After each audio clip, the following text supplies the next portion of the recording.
I don't think hell exists. I happen to believe in life after death, but I don't think it's got a thing to do with reward and punishment. Religion is always in the control business. And that's something people don't really understand. It's in the guilt-producing control business. And if you have heaven as a place where you're rewarded for your goodness and hell as a place where you're punished for your evil, then you sort of have control of the population.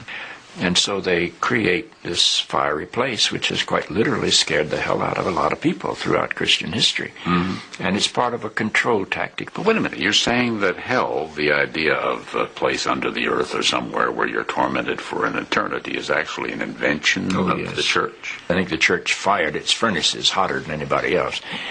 But I think there's a sense in most religious life of reward and punishment in some form.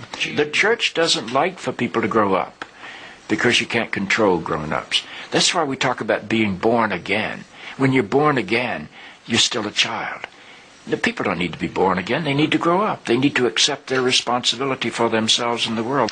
What do you make of the theology, which is quite prominent these days in America, which is that there is one guaranteed way not to go to hell, and that is to accept Jesus as your personal Savior? Yeah, I grew up in that tradition. Every church I know claims that we are the true church, and they have some ultimate authority. We have the infallible Pope, we have the inerrant Bible.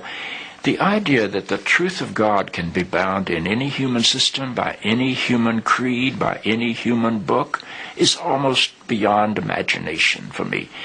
I mean, God is not a Christian. God is not a Jew or a Muslim or a Hindu or a Buddhist.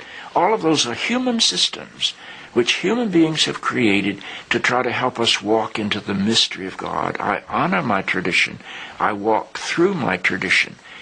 But I don't believe my tradition defines God. I think it only points me to God.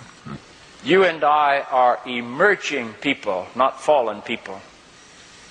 Our problem is not that we are born in sin.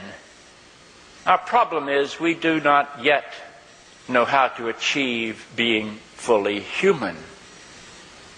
The function of the Christ is not to rescue the sinners, but to empower you and to call you to be more deeply and fully human than you've ever realized there was the potential within you to be.